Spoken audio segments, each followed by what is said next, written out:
This podcast is not meant to be professional advice of any kind. It is meant to be informative and entertaining. If you make any changes to your life, see the appropriate professional before you do so.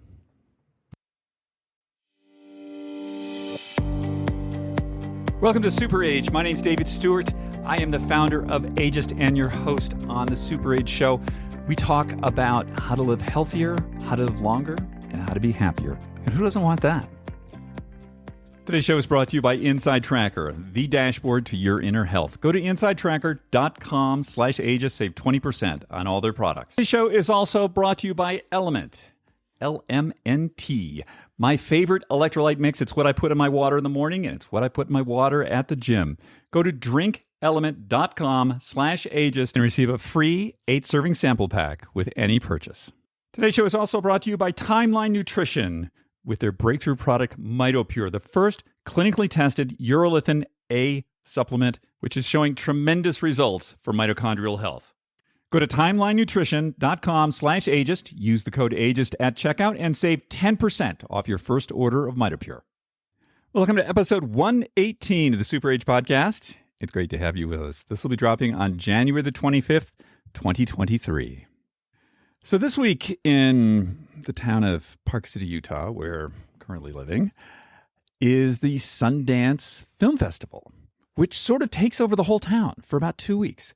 Now, on the bad side, it makes the traffic really difficult. There's a lot of people trying to get around. They want to get to openings and showings and parties and stuff like that. So that's kind of a bit of a drag for us locals. But there are a number of really upsides to this. And I went to a Sundance party that a friend of mine, an old neighbor of mine, Emily Best, who runs a company called Seed and Spark, and she had a party and she invited us.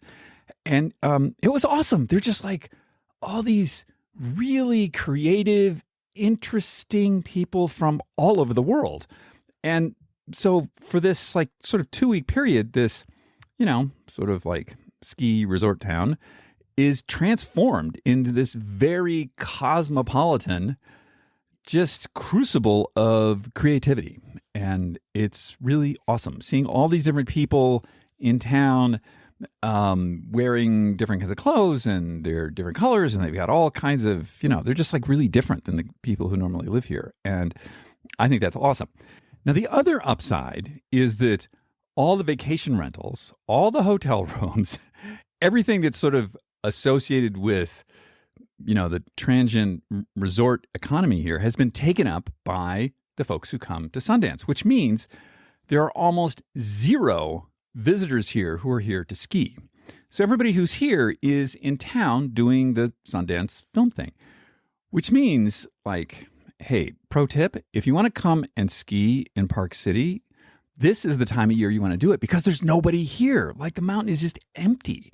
The town's really full, but if you want to ski, it's kind of a great time. And on the subject of my ongoing quest to become a master ski racer, all I got to say is there is a whole heck of a lot to learn. And I feel like, every day it's like putting a grain of sand onto the beach.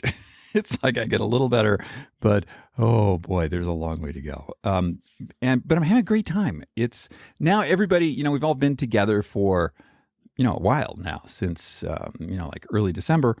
And so it's very supportive. Everybody knows everybody and everybody's story. And there are people from, different countries that are here. And it's super interesting. It's a real bonus that I hadn't thought about. And, is when it comes down to it, anything you do, it's really about the other people.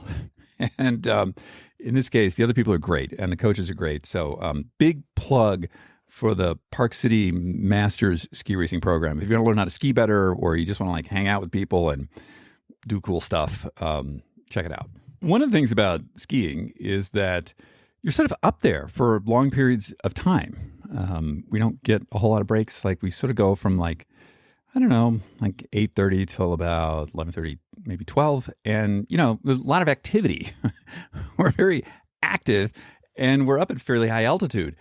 So, what I find is I get kind of dehydrated and I do my best with that. And so what I do is I'll have some LMNT, my favorite electrolyte mix. I'll have maybe 16 ounces, maybe more, maybe 24 ounces of that.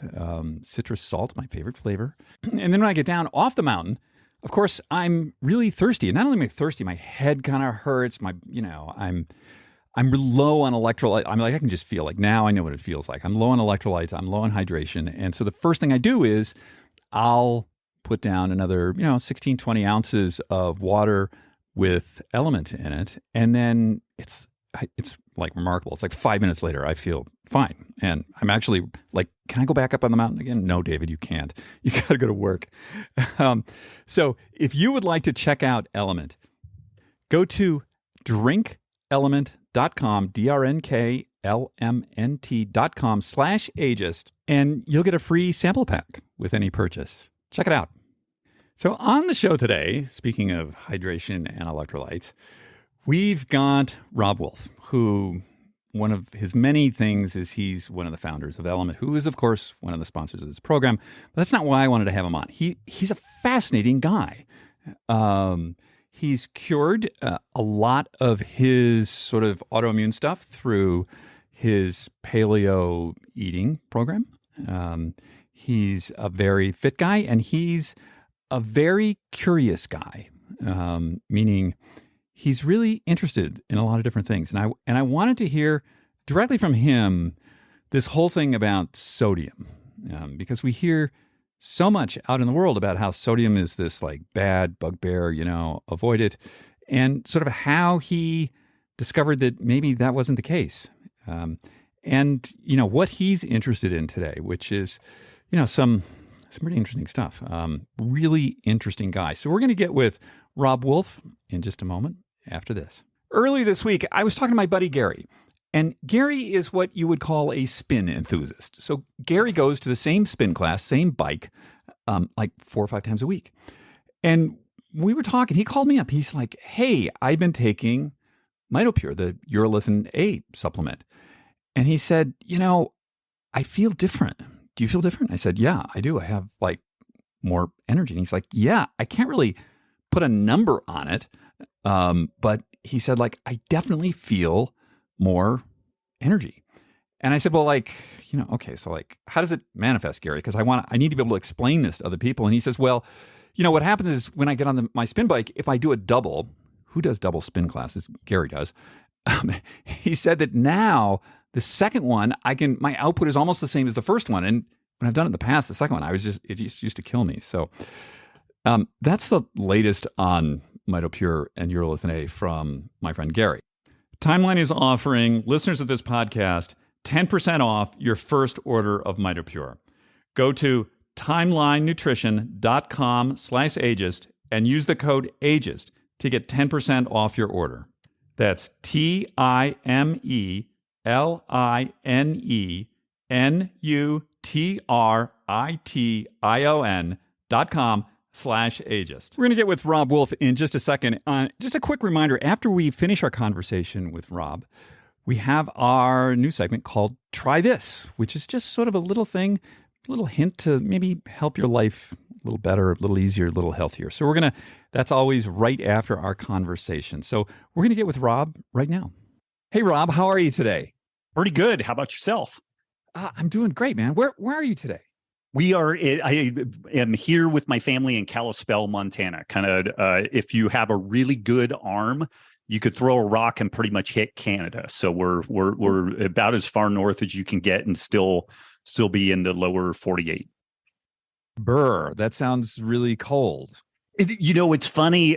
Kalispell's only 3,000 feet elevation, approximately, like the valley proper, and so it's really not that bad. We did have a bender of a cold snap here early. We had what I consider to be a really nice winter. It snowed a lot. It was cold, and it came out rip roaring. And now it looks like we're going to get like 4 months of mud season. Like it'll get into the coldest it's been is like the mid to low 20s. The warmest it gets is the mid to highish 30s. And so we're just in this like freeze thaw deal that makes the roads treacherous and ridiculous. And what snow is out there. We still have some snow, but it's just kind of like crusty and nasty, and it's not really that much fun right now. Like, I wish it was just dumping snow, and like, if it's going to be gray and overcast, it's like, okay, give me a foot of snow. Like, let's get after this thing.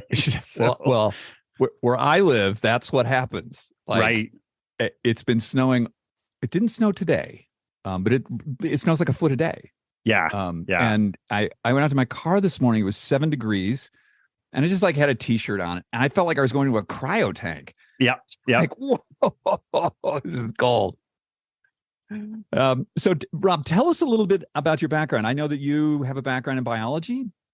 I did an undergrad in biochemistry, was kind of a bench researcher in cancer and autoimmunity research. Like, if people care for the details, I was one of the guys that would run blood samples through a GC mass spec and try to separate out the different fractions of lipids, like EPA, DHA, oleic acid, and whatnot. And this is all the like basic science stuff. This was actually part of the Nurses Health Initiative, which is this ongoing program. But it's basically where a guy like me or a person like me would do this very fundamental science, like, here's this person, here are these red blood cells. What is the fatty acid makeup of those red blood cells? Then that information is used somewhere down the line from a statistician or somebody running a study. What are the cancer rates related to the different fatty acid levels? What are the autoimmunity rates? Is there anything that we can divine out of this stuff from this kind of basic science stuff? And I did a year of actually naturopathy school and didn't like it. I found the folks to be super dogmatic about their view of things, which was kind of ironic because it was this alternative medicine thing, and they were so like religiously dogmatic about the way that they looked at things. I didn't really enjoy it, and I was looking at either a PhD track or possibly an MD track, although I was getting the sense that clinical medicine was probably not a good fit for me, just my personality and everything. But it was around this time I had been tinkering with my diet for the previous couple of years, and I'd shifted from going way back. I was a former California state powerlifting champion. I'm 5'9". I'm about 165 pounds now. When I competed in powerlifting, I was 181 when I would compete, and I had a 565 squat, 565 deadlift, and a 345 bench. So pretty good numbers for that time. And I was eating kind of a standard bodybuilder type diet, mixed diet, and this was getting into the early mid 90s, and at college, everybody was into veganism and vegetarianism. So I started eating more that direction, still eating the same number of calories, but I just could not maintain muscle mass. And I developed some pretty serious health problems. I ended up with ulcerative colitis, bad enough at the age of 26, 27, that they wanted to do a bowel resection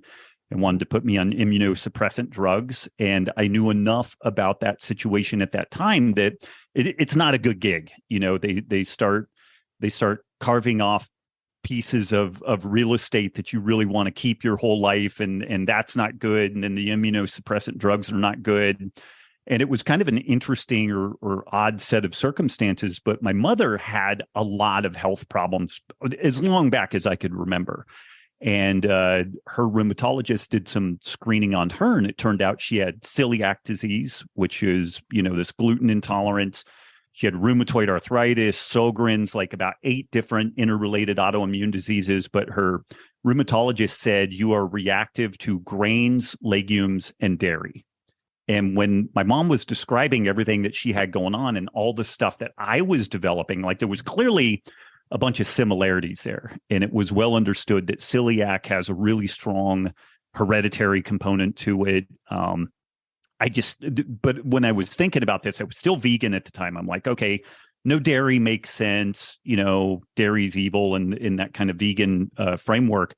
But I was like, no grains, no legumes. Like, what the devil do you eat if you don't eat grains and legumes, And I just was kind of free associating on that. And I was like, oh, well, grains, legumes, and dairy, that's kind of like agriculture. That was Neolithic. What did we do before that? That was the Paleolithic. We were hunter-gatherers. And this was right around 1998, and there was a new search engine called Google at that time.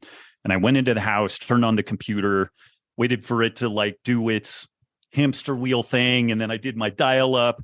And into Google, I put Paleolithic diet, and there wasn't all that much there at that time.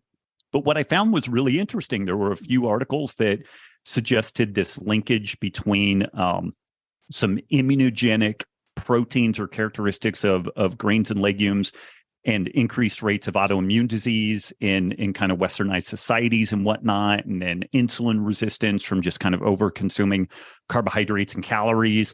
And it made a lot of sense. And I mean, I was so sick. I'm 165 pounds right now. I got down to 125 or 130 pounds. So if you imagine 40 pounds less of me, like there wasn't much left there. So my first meal off of veganism was a slow cooked beef rib rack and a honeydew melon and a little bit of salad. And I remember one of the really terrible consequences of that ulcerative colitis and all the depression and all the stuff that I had going on. I had terrible sleep for years, as I got more and more sick. And I ate this meal sitting in a chair, and I didn't get out of the chair for 12 hours. I literally fell asleep in the chair. And I'm not that person. Like I don't like fall asleep watching TV or anything. But it was like I was ninja blow darted, roofied, just didn't get out of the chair. I came to like 12 hours later. Unfortunately, it was a weekend, so I didn't like miss work or anything. I'm like, oh my God. And I actually felt kind of good for the first time in years. So I was like, well, maybe there's something to this. And now 23 years later, I've been eating this kind of ketogenic-ish, low carb paleo type thing. I've tinkered with just damn near anything you could imagine within those lane lines, but I went on to co-found the first and fourth CrossFit affiliate gyms in the world and worked in and around CrossFit for a long time, have done work with police, military, and fire, was on the Naval Special Warfare Resiliency Committee for a number of years, where I would speak to the SEAL teams, the special boat teams, and their families at their pre and post deployment retreats. And so I've been really fortunate to have a pretty broad, I guess, career path, but my expertise, I guess, is dealing with people like me who have complex gut, autoimmune, and metabolic issues. I'm arguably like the toughest nut I've ever had to crack. Like the reason why I stay in this is really just trying to continue to figure out my own problems. And usually everybody that I work with is easy by comparison to figuring out what my own challenges are. So that's a long, rambling 23-year history of doing this stuff. I've written a couple of books that made New York Times bestseller and some stuff like that. Before we get into sodium, which is what I really want to talk to you about, you said a couple of things there. There's a certain religiosity around different diets.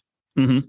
That the inflexibility of, well, it's like religion. It's like they're like zealots of one, and it's like all over the spectrum. You pick whatever you want to pick. There's a zealot for that thing. It says like, yeah, and I was that person initially because it saved my life. Sure, and I had this kind of weird sense that. If we have a purpose, one of my purposes was to make people aware that they've got options. Mm-hmm. If they have like ulcerative colitis, Crohn's disease, all these nasty gut issues that really have terrible outcomes, and drugs and surgery to manage them are not good. And I knew that we had better options than that. And now 23 years downstream, we have some wonderful randomized control trials. We have people like Terry Walls who have done some great, legit peer-reviewed research. And so the cat's kind of out of the bag on that. And as it became more ubiquitous, that information, I think, one, I grew up, and then two, it's kind of like, okay, that information is at least there. You're not sticking that genie back in the bottle. And so I don't have to be quite the religious zealot around this stuff. But I didn't mean that you were. I just wanted to own that. I think people can go from being very sick and then have a really profound transformation, that can buy them into it. And also, they're much smarter people than myself, but the folks have pointed out that with the decline of things like legitimate religion and community activities and whatnot, people today really don't have a lot of meaning in their lives. And so if they can find a way of identifying with a group, and the vegan thing is interesting because you will be skinny, they'll tell you you'll live forever, you're going to save the planet, you're morally superior, you're in this in crowd of wonderful people who care so much. It's a really powerful thing, and I don't want to detract from it too much, other than I think that they have the food system part totally wrong. I read over my shoulder, I have this book, Sacred Cow, which talks about the need for an animal inclusive food system, and that is actually a regenerative process, not a degradative process and whatnot. So it's an interesting thing, though. But in a world where it's difficult to find meaning, attaching oneself to a dietary or like a fitness tribe like CrossFit, it's powerful. It's really, really powerful. Well, the other thing you said was that you stay in this trying to figure out the complexity of your biology. And where I was going with this was like we're all N of one when it comes down to it. And so whenever I see like a diet book, it's the lectins, it's the this, it's the that, whatever. For that person, okay, I believe it. Right. But to universalize this, I think is where the problems come in. Yeah, absolutely. Absolutely. Yeah. Yeah. It should be best presented as like a game of darts. Yeah. And here's your game of darts. Right. And hopefully this thing is like center of the bullseye for you. But more than likely, there's going to be one or two elements to it that are center of the bullseye. And then it's going to get less and less applicable. I don't want to derail this because I know you want to talk electrolytes and whatnot, but I use this as an example, and it seems to be compelling for people. If somebody asks, is caffeine good or bad for me? It's kind of like, well, I don't know. And one of the big conundrums around caffeine is half-life, like how long it takes to clear caffeine out of the system. And if we look at the whole population, a bell curve population, and average everybody, the average half-life for caffeine is 8 hours. And a half-life, if people aren't familiar with that, if I consume 100 milligrams of caffeine, how long does it take for that to be 50 milligrams? And then how long for it to be 25 and so forth? The bugger with that, though, is that there are fast metabolizers who can have a half-life with caffeine of 4 hours. And there are slow metabolizers that are 36 hours, 9x longer than the fastest people. So when somebody says, is caffeine good or bad for you? It's really a very N of one type of thing. And not everything in biology has as big a spread as that, but a lot of things do. So like whether, this person is super carb tolerant and they thrive on a high carb diet and they have great glycemia, their blood sugars look great. And then the person sitting next to them, they would be, peri-diabetic, eating the same diet that the person next to them, and they may be family members, Yeah. So I think that those are some of those things where we these concepts of like low carb, high carb, vegan, paleo, whatever, they're nice heuristic as a simplified tool for if you have problems, here's a place to start. It may not be where you finish, but at least here's a starting place to start hashing your way through the undergrowth and figure out what's going on. Yeah. Yeah. I mean, I know vegan Olympians. I was vegan for a month and it about killed me. Yeah. It just doesn't work for me. And I recall there's my favorite Nietzsche quote is the will to systematize indicates a lack of integrity. And I take that, it's like, you got to do the work. You got to see like, does this work for you? And if it doesn't, then do something else. Like you don't have to adopt that religion, whatever it is. It's you, right? And one. So let's get to sodium, which is like super fascinating to me. First, I want to ask you about sort of the history of this. And I'll tell you a quick story. I have a physician who's on my scientific board, and we were talking sodium a few months ago. And she says to me, this is a very this is somebody who's really knows what they're talking about in general. And I said, sodium, we're looking at like, sort of 3 to 5, grams a day. And she's like, oh, no, you want under 2. And I said, really? And I said, I don't know about that. And she calls me back the next day and she's like, oh my gosh, you're right. Why did I think this? So there seems to be this sort of, we're talking like not just through like regular people, but through high level medical establishment about this sodium idea that it's bad for you, that causes high blood pressure, that all these other kind of bad problems. Where does this come from? It's a little bit of a complex thing to unpack. The number one killer of folks in developed nations now is cardiovascular disease. Mm-hmm. It's almost certain that whether you're into the vascular endothelial damage model or the lipid hypothesis model or an amalgamation of both, which is kind of where I am, it's really well understood that some degree of damage to the vascular bed is likely a precipitator of atherosclerotic plaquing. Like we only see plaquing on the arterial side of the circulatory system, the high pressure side. We don't see any plaquing on the venous side, the lower pressure side. So there's clearly something that is at play there. And one of the big drivers of blood pressure is sodium retention. When we retain sodium, we retain water. So it seems like kind of a Sherlock Holmes, like, open and shut case. It's like high sodium, you retain water. If you retain water, your blood pressure goes up. If your blood pressure goes up, we get non-laminar flow of fluid through our vascular bed. That causes turbulence. That turbulence damages the vascular endothelium, and then it foam cell, atherosclerotic plaque, throw a blood clot, you're dead, and from there. So then the recommendation is lower sodium and we'll solve hypertension. The only bugger is that doesn't work at all. And we have like outstanding randomized controlled trials, metabolic ward interventions, gold standard stuff where they take people with high blood pressure, put them on a low sodium diet. It doesn't really change their blood pressure much. It comes down maybe a little bit. But what's interesting about that is that our body stores sodium in the connective tissue, in the bones. And so if we don't have enough sodium in circulation, we will mine sodium out of our body, out of our bones to supply the sodium that we need, at least for some period of time. And interestingly, there's a really remarkably high linkage between low sodium intake and osteoporosis, because not only do you mine sodium out of the bones, you take calcium out of the bones too. So there's this kind of weird, artifact in the literature around that.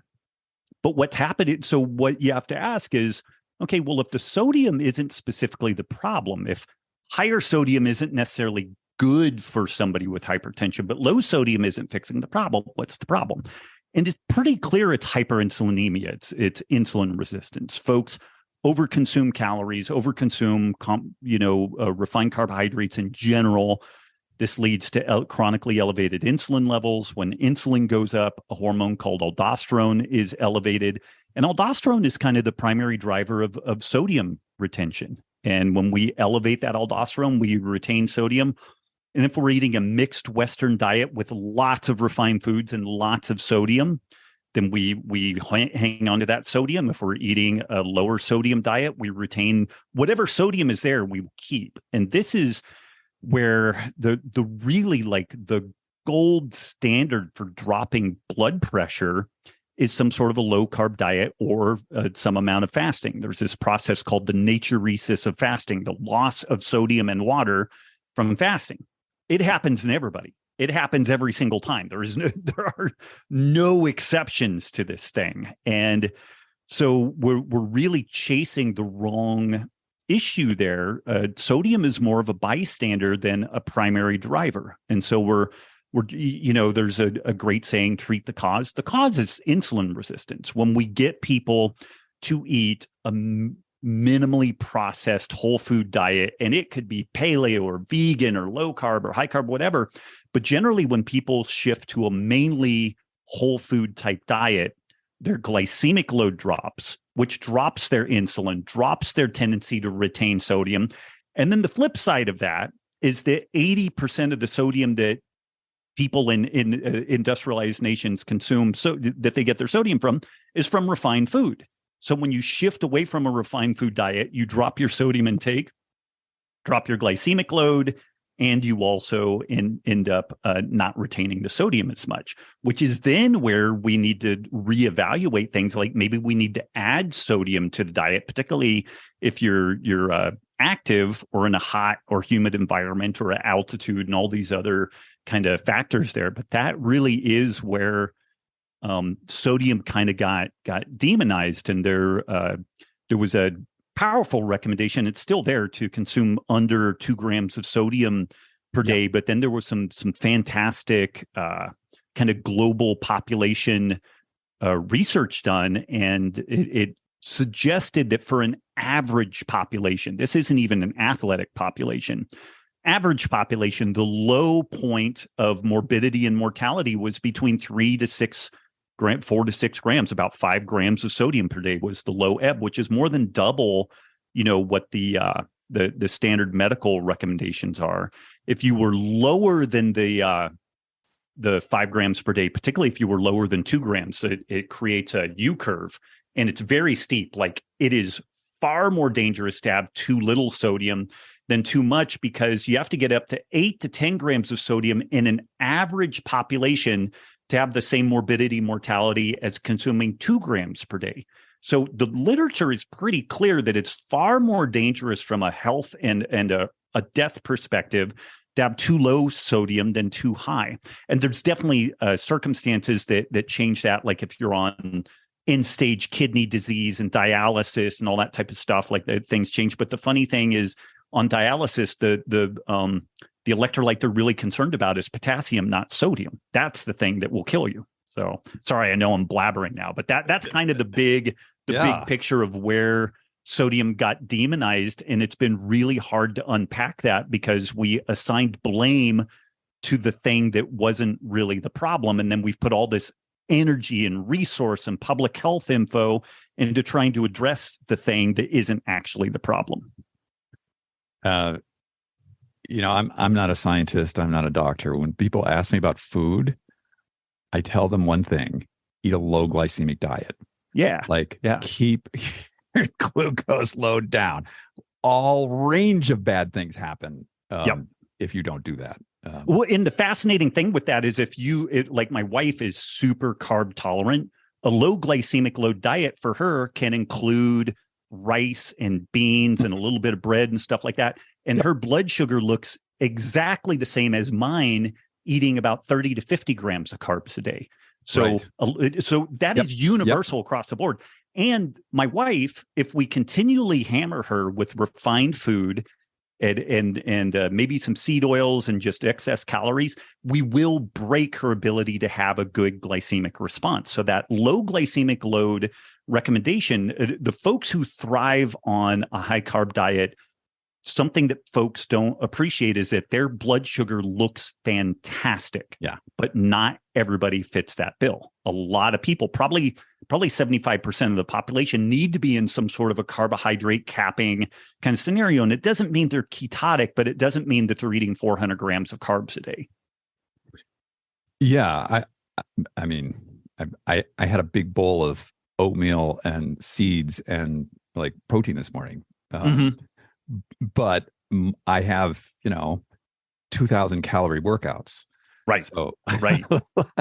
I need to do that. I'm not gonna you're not gonna make it. Yeah. No. Yeah. I have here, in preparation for our interview today, I printed up some science here, and so this is from the journal Nutrients, November 21st or November 2021, and so they did this sort of meta-analysis of all these sodium studies. And they say here, we contend that the current evidence indicates that most people around the world consume a moderate range of sodium, 3 to 5 grams a day. And that level of intake is associated with the lowest risk of cardiovascular disease and mortality. And that the risk of adverse health outcomes increases when sodium is below 3 grams a day. Yeah. Amazing, right? Yeah. So then they there's this other bit in here. I just want to read this because again, I'm not a scientist. I don't remember this as well as you do. There's a bit in here about potassium, which you mentioned. So talking about the associations of sodium intake and high blood pressure. And they were saying that these associated with hypertension are people consuming low amounts of potassium, and that actually increasing the potassium will help with blood pressure. That it's not the sodium. Yeah. And that's why like our general recommendation element as a company is to eat a minimally processed whole food diet, because if you do that, if one does that, it's virtually guaranteed you're going to have a high potassium diet. The problem with processed foods is that they tend to strip the bulk of the potassium out of the matrix. And so you end up implicitly then in a low potassium, high sodium kind of scenario. So we are definitely on board with the notion that you generally want more potassium than sodium, that we want to try to get that from whole foods because they've got all these other wonderful characteristics that go along with them. But yeah, this is another example where, again, for that individual who is low potassium and they've already got a high sodium load because of processed foods, more sodium isn't helping them, but blaming sodium is also not addressing their underlying problem. They have hypertension because they don't have adequate potassium. And you're not going to fix it by any other means, like blood pressure lowering drugs. Ironically, blood pressure lowering drugs usually cause one to shed more potassium. So it actually exacerbates the problem. And this is, again, where in general, if we can get in and tinker with diet and lifestyle to some degree, and we can do these A/B tests. It's like, here's my theory. You need more potassium. And if we're right about the need for more potassium, then we will see your blood pressure drop. Go. And then we do it. And if that works, then we're good. If it doesn't, it's like, okay, well, we have something else going on here. But it's when you look at the relatively benign side effects of diet, lifestyle, sleep, movement versus virtually any type of pharmaceutical intervention, is like we should really be kicking the can on the pharmaceutical interventions as long and as far as we can. And really that should be reserved for people who are just unwilling to do anything else. And it should be explained to them that this is, when you look at metformin, blood pressure meds, they don't really improve longevity. They're not really helping people live longer. There's some circumstances where you kind of make the argument for it, but it's a Band-Aid approach on what is like a sucking chest wound. It's really this broad metabolic problem underlying the whole thing is really what we have to go after. But it's also it's devilishly hard to get people to change diet and lifestyle. So we have to do whatever we can in those circumstances. I find that remarkable. That we're these kind of people who like. If I measure my sleep, I know what I eat, I measure my stuff at the gym because I want to, it's like I don't have that much time here on earth, and I would like to really optimize it. Yeah, that I think that word gets overused, but that's really what we're doing, right? Like we want to make the best of it, and I have trouble understanding people who, will just go and they're eating like processed meat. Yeah. Like what, and you'll say like, well, what that's going to do. And I can tell them very graphically what that's going to do. And they're like, yeah, but I really like hot dogs. It's like, okay, hot dog, whatever, Right. My dad was a lifelong, like from the time he was 12 years old, pack-a-day smoker, developed diabetes pretty early on, drank a lot. And I remember doing diabetic wound care on him.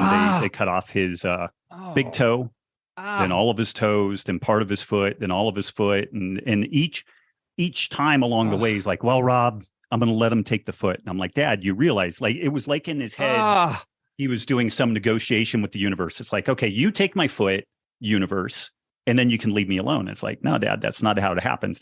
We're just going to keep whittling parts off of you. And there was nothing. I'm like, Dad, don't you want to meet your grandkids? Don't you want this? Don't you want that? And My dad had a difficult life too. Like he had a much more difficult life, like childhood and everything than I did. So it's hard to judge that, but it's I saw that front and center, like a good 3 or 4 years of intensive diabetic wound care on my old man before he ended up ultimately having a cardiac event and dying.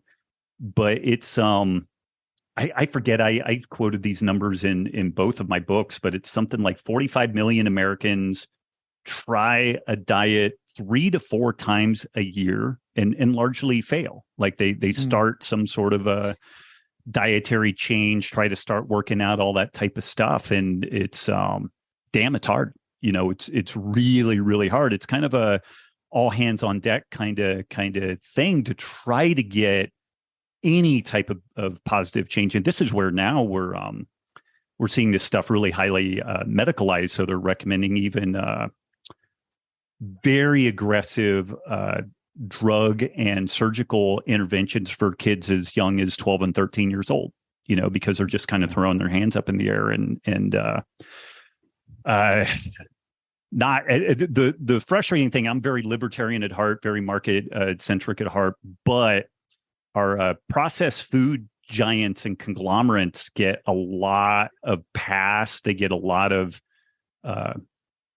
regulatory capture. Like I knew that the big food was giving a lot of money to like the American Council of Dietitians and American Diabetes Association.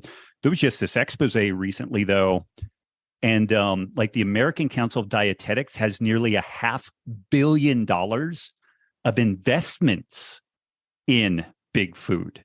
So not only do they get paid on the front end, they are the owners of massive equity positions on the back end. And, in a scientific paper, when it says, can you list your conflicts? These fuckers should say all of them. We have all the conflicts, I mean, it's like, you're never going to get a fair shake out of this stuff. And we just had this deal where there was a ranking of foods and Lucky Charms ranked above steak and eggs. I mean, way above. It was like, this is a green food. And then the steak and eggs was like red, man, must be very limited and all this stuff. And it's like, you got to be kidding me, We had Dr. Donald Abrams on a couple of weeks ago, and he's oncologist at UCSF. And he was telling me that Yum Brands, so Yum owns KFC, they own Pizza Hut. I don't know what else they own. A few of these sort of like huge fast food brands. They're anticipating opening, I believe, another 50,000 sites in the next 3 years. Wow. And it's just like, oh my God. And mainly in the developing world is my sense on that. Yeah. Like they've kind of tapped out Western stuff. So it's more the developing world. Yeah. Oh, they want one of those on every corner. Yeah. I just, I don't know. When I had this big career as a photographer, and there was only one company I would not work for. Like I used to work for Nike and Amex. I used to do all this big stuff. I would work for the cigarette companies. That's fine. Because it's like, what the deal is. It's like on the pack. It's pretty transparent. Yeah. It's right. Like, what the deal is. Okay. I would not work for McDonald's. Huh. It's the only company I would not work for. Like, you guys are just evil beyond, and I can't go there. Right. So I want to get back to sodium here. One of the things that we had Dr. Scott Schur on. We've had him on a couple of times. And I remember we had a conversation about a year ago, and he was telling me about water absorption and sodium. And we had this, it was sort of my initial take into this idea that maybe sodium's not so bad. And he said to me, there are very few people that are actually sodium intolerant. And by the way, you can't absorb water, like straight H2O doesn't work. You're just going to be stripping all the minerals out of your body. You need sodium in the water. You agree with that? Yeah, I mean it's largely true. You can the thing about all this is that the most tightly regulated processes in the body are probably pH and electrolyte balance. Mm-hmm. And if one were to show up unconscious to an emergency room and the doctor's like, you're unresponsive, we found this person on the street, we don't know what's wrong with them, what do you start doing? They will check blood sugar, they'll check pH, they'll check electrolytes. If pH is off by just a little bit, a little high, a little low, you will be unconscious or it will kill you. Electrolytes off by just a little bit, unconscious or kill you. Blood sugar can screw you up pretty good, but the interesting thing about that is blood sugar can exist on an orders of magnitude spectrum before it kills you. A drop is far more dangerous acutely than a really elevated high blood sugar, but a little bit of alteration in that electrolyte balance, and you feel sick, you feel nauseous, you're lightheaded, lose fine motor skills, you get cramping. The ultimate cramp is a heart cramp, and it just kind of goes from there. And if we just hammer water, what we end up doing is diluting those electrolytes and getting them further and further out of balance. And you and I are old enough, like we were still on the cusp of this thing. Like when I played football, youth football, the coaches would tell it, all the kids showed up with a jug of water and we had salt tablets. And when we'd take a water break, you'd do a salt tablet and chew on, chop that up real quick. And then you would sip on water per your thirst. And we were good to go. And it was right around this time, though, that the like 8-ounce glasses of water became vogue, and there was absolutely no science to support this. This is also when a lot of the really longer duration endurance activity, like marathons, were kind of like the long duration activity. But it wasn't too long after, what I guess like late 70s, early 80s, triathlon became a thing where not only did you run a marathon, you rode 100 miles. And you swam, and people who would just drink water for these events would crater and oftentimes die from hyponatremia. Like there have been thousands of people from football double days, military boot camps, where the fear of dehydration was beaten into people. So they would pound water and they would end up diluting their sodium specifically, and they would end up either sick or dying. And so, yeah, I mean, that doc was spot on with this stuff. It continues because, okay, I'm a co-founder of an electrolyte company. So I got to spin a tale about why you need more electrolytes, although I will mention we started as a freemium option. We released a how to home brew your own formula. And we still have that up. And we tell people, if you don't like ours, at least do our homebrew formula, So just to maybe take some of the conflict of interest out of that. But I am continually amazed at how much more dangerous low sodium is as far as killing you now versus, there can be some problems. Like if you're metabolically in a bad spot and you're retaining too much sodium and stuff, doing more sodium isn't going to necessarily fix things. But I was just reviewing some literature around COVID and some of the COVID complications. People lose sodium and they ended up in a hyponatremic state. And that worsens the edema, the pulmonary edema, the backlog in the heart. And one of the big treatment, protocols that eventually ended up coming on was that they really needed to get that like normal saline into people to get their blood sodium levels up. And normal saline is 9 grams of sodium per liter. Oh, that's a shitload. Like that's what's in us. 9 grams. And there's each half teaspoon is about a gram of sodium. So you're talking about like 4 teaspoons of sodium for a liter, not a big container. And that's what's circulating in us. So, and that's kind of what the body wants is homeostasis. And the kidneys are very good at pushing excess water out and retaining sodium, retaining potassium. Like healthy kidneys are really good at dealing with that, but there's limits to it. And if you just keep jamming water into the system without adequate electrolytes, and really interestingly, the linchpin is sodium. If you get adequate sodium, the body will save enough potassium, save enough magnesium. It'll do a good job with that. But if it's underfueled in sodium, it becomes really difficult for it to sort out the potassium and do the other things that it needs to do. And you sound like a crazy person, but when you really get in and read the literature, like this is just like Guyton textbook of physiology stuff. Like it's right there. But because we built, per your first question, like where did we start demonizing sodium from? We've so demonized sodium that we've forgotten how critically important it is for all this other stuff. But I tell you, an emergency room doctor, usually they get this stuff because they're saving people every day from these low sodium events.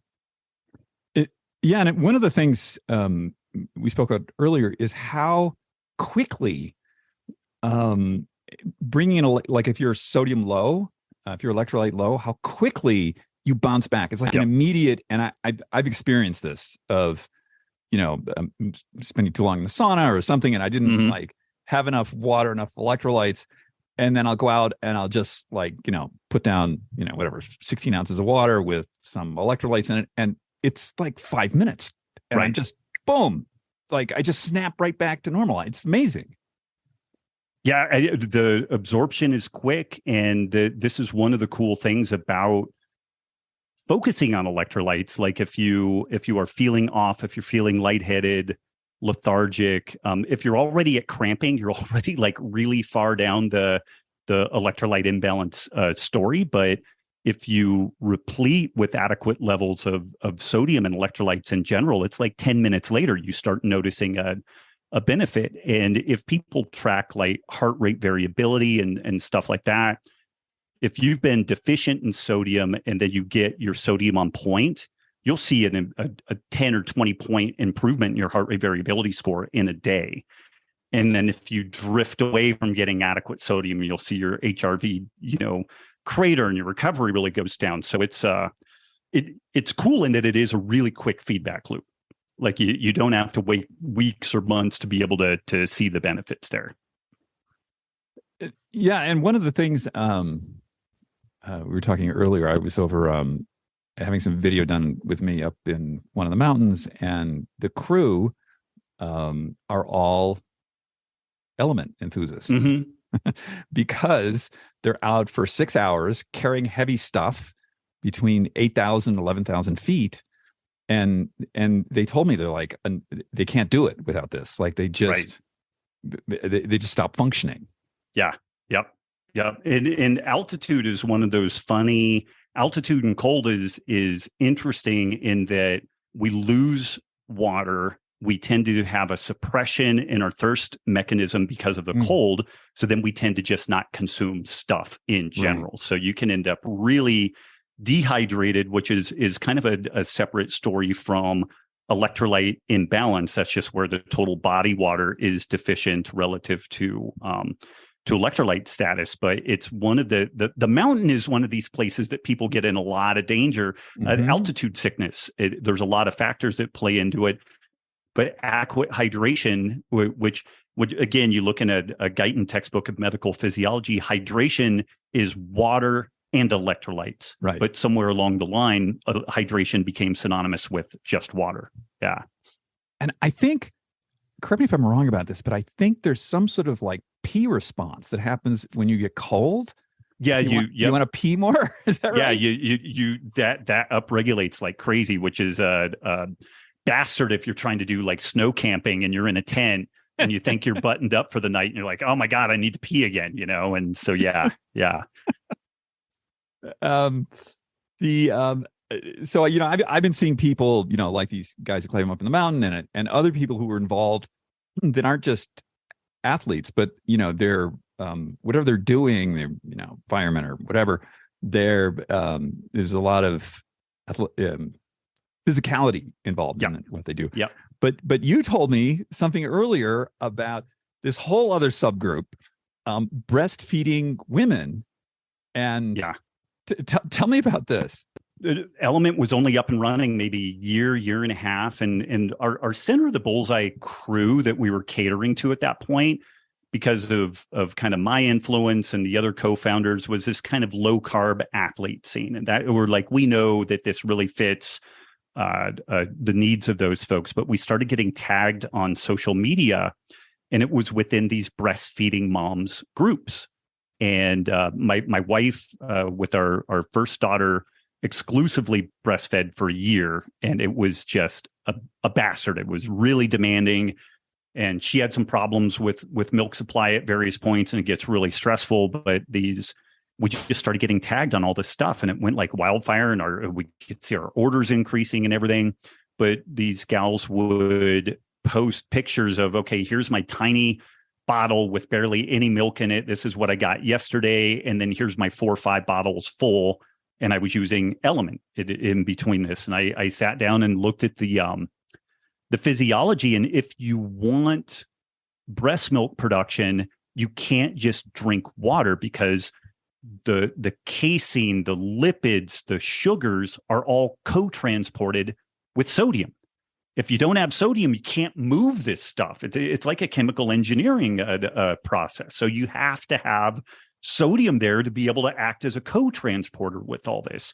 So if a mom just drinks extra water, it actually can damage breast milk production, because it's diluting the relative amount of sodium. And the body will be like, whoa, if you keep doing this, you're going to end up dead.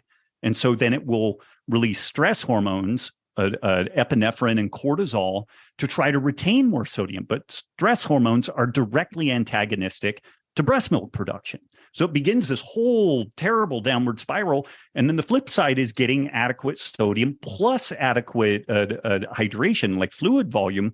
Man, you just really puff up the breast milk production. It becomes this virtuous cycle where they see more production, so they get more relaxed and they're less stressed, and it becomes this kind of virtuous cycle. And damn, if there's a few things I'm like, I really wish I could go back in time, and that is one of the things. Like had we known about that, it would have been a much easier experience for us. But the breastfeeding moms, and then there's a condition called POTS, postural orthostatic tachycardia syndrome.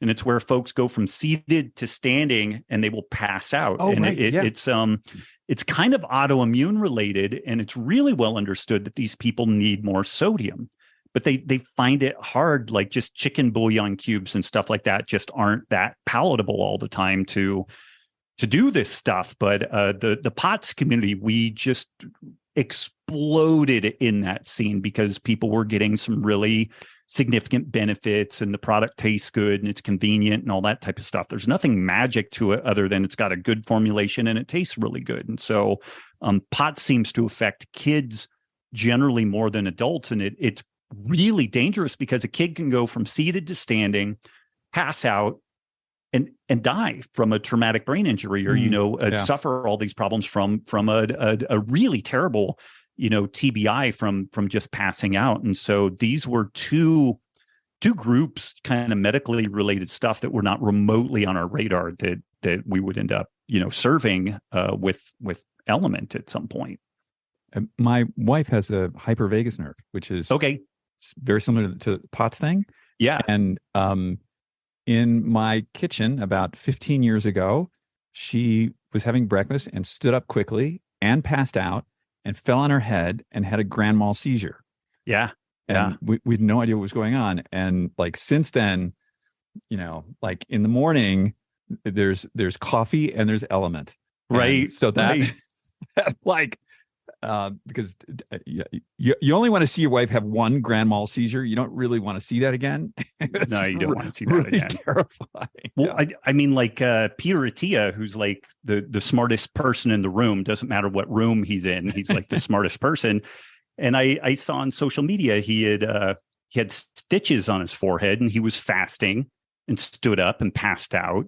Oh. And then I shot him an email and like, can I send you some LMNT? Like, you know better than this. And I think he actually is like a investor in LMNT now. So yeah, but this is where like there's all these different verticals, people who are fasting, athletes at high motor output, like the ACSM, American Council of Sports Medicine, even this very orthodox organization, they recognize athletes in hot, humid, high motor output environments, their need maybe 7 to 10 grams of sodium per day. And they're assuming a high carb diet and all this other stuff. And if you're both high motor output and low carb, eating low carb or doing some amount of intermittent fasting can double your electrolyte needs, your sodium needs, because your body's just not hanging on to it. And this actually becomes one of those difficulties where it's like, hey, I know you like keto, but maybe you put in 50 or 75 grams of carbs, in part just so we retain a little bit more sodium and magnesium and stuff like that, so that we're not just shedding this stuff out of your system like crazy. What are you looking at now? So, what's of interest to you now?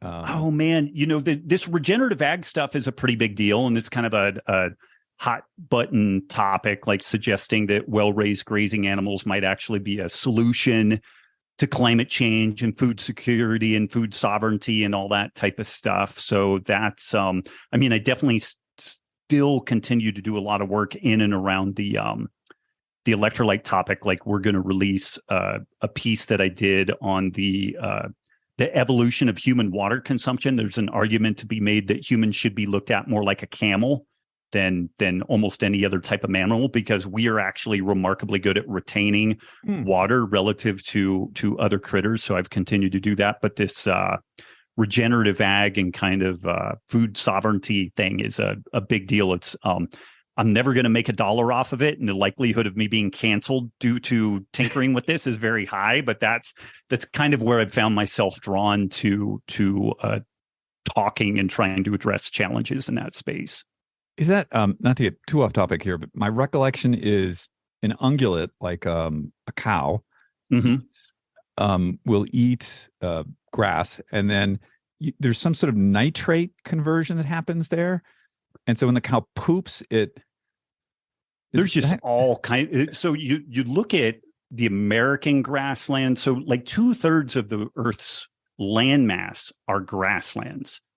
They evolved grazing grasses and the animals that consume grass. At one time, there's a film, it's called Sea of Grass, and it was made in the 1940s, and it was a historical piece talking about when people first started moving into like the Great Basin, like between Salt Lake City and Las Vegas. Not that long ago, there was like chest-high grass from Las Vegas out to Salt Lake City. That area got overgrazed. So you can overdo it with grazing animals. You can, and also interestingly, you can create desertification by overly removing grazing animals from an area. But they killed off the natural predators to grazing animals. They fenced things, and it just kind of changed the environment. But the closed loop cycle that occurs in these grazing scenarios, the grass pulls in carbon dioxide from the atmosphere, and some of that goes into the cellulose that like an animal would eat, but some of it gets turned into glucose that goes down into the roots, and that glucose is fed to bacteria and fungi that are symbiotes to the grass. And these bacteria and fungi mine minerals out of the soil, and then those minerals are used by the plant, and it's also combined with the glucose and other carbon backbones. And this is what topsoil is. This is where topsoil comes from. And this is one of the interesting things about the topic of say, like climate change and food security and whatnot. It's well understood that the conventional methods of raising food, these row crops, destroy the topsoil. It allows the topsoil to be washed away. We have no mechanistic solution to that. Like we just don't. The very way that we use synthetic nitrogen fertilizer to feed these plants, it causes all of the biological activity to happen within like 3 to 6 inches of the surface of the ground. When these perennial grasses, people will do hillside cross sections where they'll excavate it out. These perennial grasses will have roots that go down like 8-12 feet, and they're retaining water, they're sequestering carbon. There's all this microbiome that's occurring there. Like, we're barely even scratching the surface and understanding what all this stuff is doing. But there have been some examples, like in Sacred Cow, the film. It's the accompanying film to the book. We interviewed a guy who's a rancher down in the Chihuahuan Desert, and he has reversed 1 million acres of desert back into perennial grasslands. And like the people who live there, who have lived there for like 5 generations, they didn't even know that grasses existed there. Like it's been denuded to such a degree, and it's gone back to basically like sagebrush, which is this transitional kind of plant that occurs in these desertified areas. But it's a lot to unpack that stuff, but it's a pretty fascinating topic, and it ties into a lot of different things that I'm into, like food sovereignty and decentralized food networks and local economies and stuff like that. Well, that sounds like a big one. I'll keep you busy for a while. It's a biggie. Yeah. Yeah. Rob, is there anything you want to leave us with today? Oh, I guess one thing is just, and again, not to politicize this thing, but we've had folks, a lot of messaging around like follow the science is settled. And we've talked about multiple things today where there was an assumption about what the science was. Like the American Medical Association, American Dietetics Association, their writ in stone sodium recommendation is less than 2 grams per day, 2 grams or less. And we have fantastic data that suggests that that's probably hurting people, that we should probably have it a bit more than that, and that chasing low sodium isn't really the root cause, that it's something else. Now, maybe we're wrong about that. Maybe there's even another layer to this story, but I guess it's just to remind people that science is never done. It's never done. Every couple of years, somebody finds a new muscle. Like I knew they found a new muscle in the leg and a new muscle in the face like a couple of years ago. We find new structures. I remember in my biochem undergrad, when you look at the TCA cycle, the Krebs cycle, where all these intermediates go around. I remember asking my professor, I said, I bet that there's like little structures in the cell that just move these things around in like a Ferris wheel kind of process. She's like, we have no evidence of that. And she was very dismissive of the whole thing. And it was about 10 years later, and our X-ray crystallography got better, and lo and behold, it looked like a goddamn Ferris wheel. And it actually shuttles this thing. The thought before was this stuff just randomly cascaded around the cell and it under some time scale, like everything worked out. But no, there's a little micro machine in there that facilitates all this stuff. And I remember pinging this back to her, and I'm like, well, here you go. Do you remember this conversation? And her response to that should have been, we don't have any evidence to that, but man, that's a great hypothesis. You should get in and research that. And I guess that this is just something that I would encourage people to remember is the science is never settled. And then back to one of the first points that you made, we're also individuals. And the average of science may be completely meaningless if I'm 3 standard deviations from the norm. If I happen to be right dead center for a drug, an intervention or whatever, okay, great, it applies to me. But all too often what we find is that the natural variation from person to person means that this aggregated data is almost meaningless. And there have been some very smart people that have made the case that this aggregated data is meaningless now. Like we shouldn't even be doing it, that we have these broad understandings of physiology and medicine. And then what we need to do is clinical intervention that treats each individual as an individual. And I guess that those would be some things that I would beg people to remember, because I just see this trend towards acquiescing all thought, all control, all messaging to this one hierarchical, all-knowing entity. And history has played that game, and it doesn't end well for anybody. So I guess those are kind of my oblique closing thoughts. Like, open mind, science is never settled. Don't buy that the people who are quote unquote the authorities have all the answers and really have all the have our best interests at heart all the time. Like, I'm not a crazy, over the top conspiracy theorist, but when you look at the regulatory capture that we know about within nutrition and medicine, there's some problems there. And it doesn't mean that you ignore what medicine can bring us, but once you get beyond what, say, emergency medicine gives us, like if you fall off a mountain and you break some ribs and everything, man, emergency medicine is awesome. And then beyond that, I don't see a ton of benefit. If you've got a chronic degenerative disease, that's not the place to fix it. It's at the dinner table and going to bed earlier and doing some movement and having community. That's where you fix these chronic degenerative issues. Short of like an acute life-threatening event, I don't see a ton of benefit out of most of medicine. Yeah, I had Dr. Max on a couple of months ago, and Max was the team doctor for he did 29 Tour de France races. And what's really interesting about athletes is there's only one metric that matters. You're on the podium, or you win or not. It's really simple. It's really black and white. And he said that the entire history of like sports physiological research, we just throw it out. It's useless. I was asking him, well, does this work? Does this work? And he's like, depends on the athlete. You gotta and you know, in his world, it's very result driven.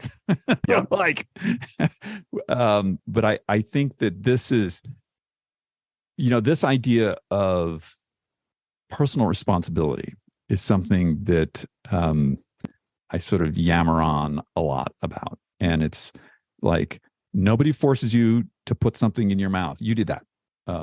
You decided when to go to sleep. You know, you decided what to do today. No one told you to do that. And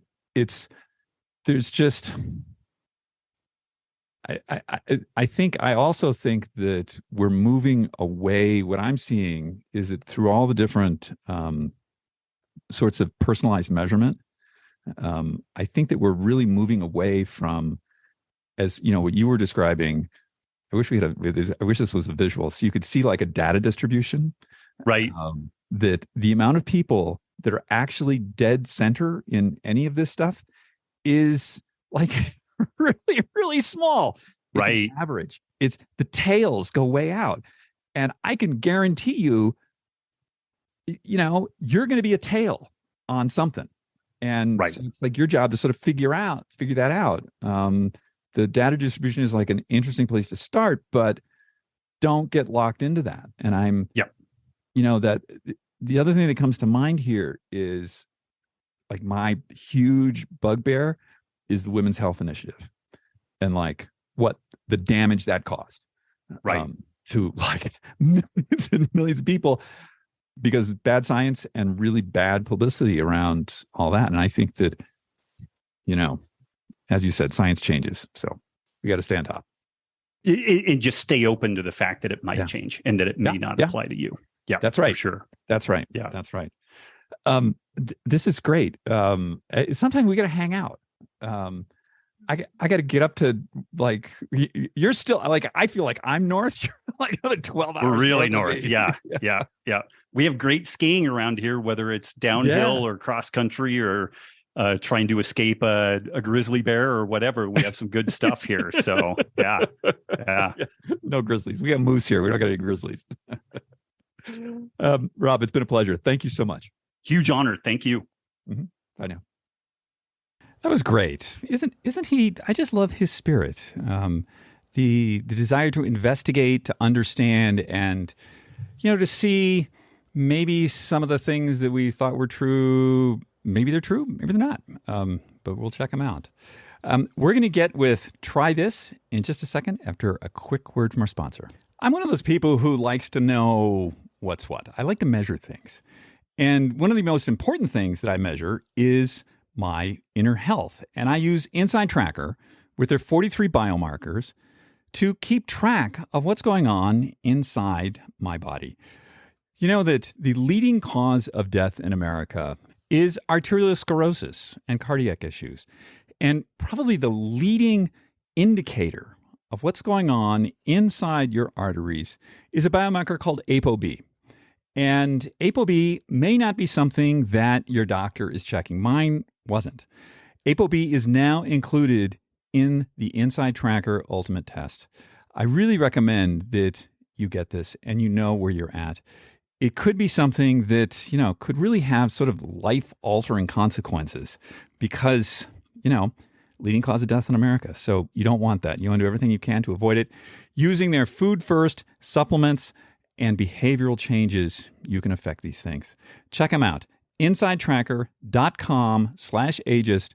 Save 20% on all their products. Today on Try This, I'm going to make a really simple suggestion. Walk. Just walk more.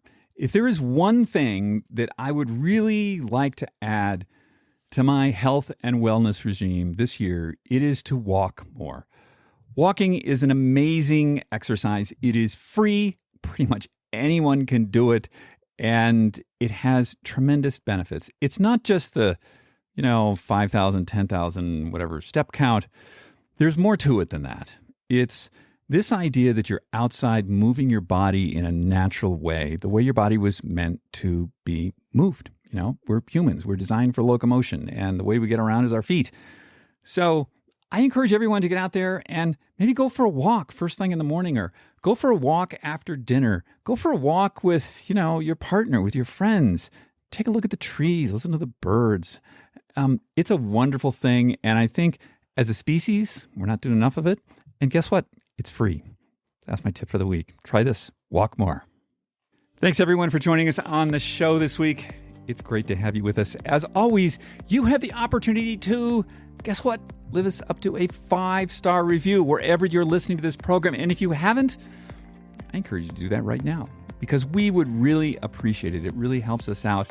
And, if you could tell someone else, tell a friend, tell a relative about the Super Age podcast, it might be something that could improve their lives, and they would probably appreciate that. If you want to contact me directly, david@superage.com. I answer all my email directly and promptly. Next week, we got another great show coming up. Until then, everyone, have a wonderful week. Try and get outside and do a walk, and we'll see you then. Take care now.